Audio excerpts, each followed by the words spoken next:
वंशिका शर्मा। आज हम क्यों इकट्ठा हुए हैं?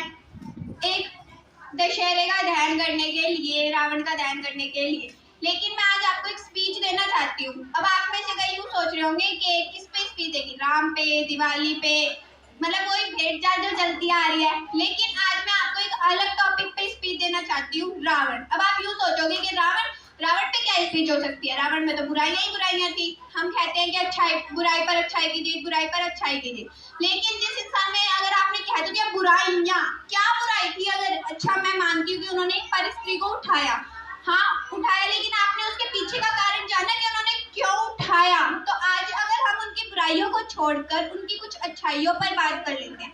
उनके जैसा कोई ज्ञानी, दानी और उनके जैसा कोई भक्ति नहीं कर सकता था। उनके जैसा कोई भोला भक्त नहीं था, जैसा कि ना ही तो था, ना है और ना ही होगा।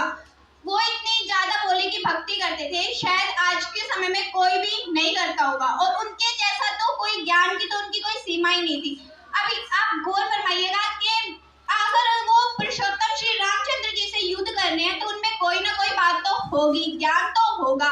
संकट मोचन जी से युद्ध कर रहे हैं तो उनमें कोई ना कोई तो बात थी। जब उनका अंतिम समय था, जब राम ने उन पर तीर चलाया, तो उनका जब अंतिम समय था तो पुरुषोत्तम श्री रामचंद्र जी अपने छोटे भाई को स्वयं कहते हैं, लक्ष्मण जी को कहते हैं कि जाओ और उनसे ज्ञान प्राप्त करो। तो लक्ष्मण जी जाते हैं और जाकर उनके रावण जी जैसे ही मतलब कि विश्राम की अवस्था में लेटे हुए थे तीर लगने के बाद, तो वो जाकर उनके सिर के पास खड़े हो जाते हैं।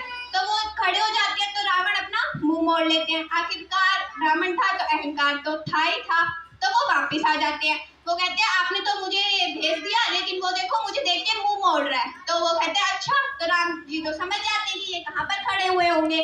तो वो कहते हैं अच्छा, तो आप मुझे बताइए आप खड़े कहाँ पर हुए थे? तो लक्ष्मण जी कहते हैं सिर के पास। तो कहते हैं मूर्ख, जाकर पैरों में खड़ा हो। तो जाती है, लक्ष्मण जी कहने पर दोबारा जाकर खड़े हो जाते हैं। तो रावण, अब मुझे आप में से कोई भी टीचर या कोई भी बच्चा एक चीज ये बता सकता है कि उस टाइम रावण और लक्ष्मण के बीच क्या वार्तालाप हुई होगी?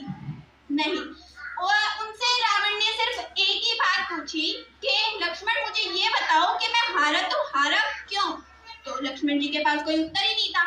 तो रावण कहते हैं कि देखो धरती मेरी, तुम 7 समुद्र पार आके मेरी भूमि पर मुझसे ही लड़ रहे हो। तुमसे ज्यादा ज्ञान मेरे पास, तुमसे ज्यादा अस्त्र शस्त्र मेरे पास, तुमसे ज्यादा विद्वान मैं। काल को मैंने अपने पावे से बांध रखा है, इंद्र को मेरा बेटा बंदी बना लाया, लेकिन फिर भी मैं हारा तो हारा क्यों? तो अब भी लक्ष्मण जी के पास कोई उत्तर नहीं था।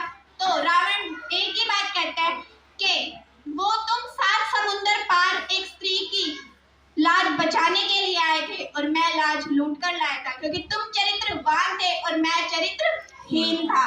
तो बस आज मैं ये कहना चाहती हूँ कि उनमें बुराइयां ही बुराइयां नहीं, उनमें अच्छाइयां भी थी, लेकिन वो ही है कि 100 अच्छाइयों पर एक बुराई झलकती है। और अगर ब्राह्मण शरीफ है तो सुदामा, और अहंकारी है तो रावण, और भड़क जाए तो परशुराम। Thank you.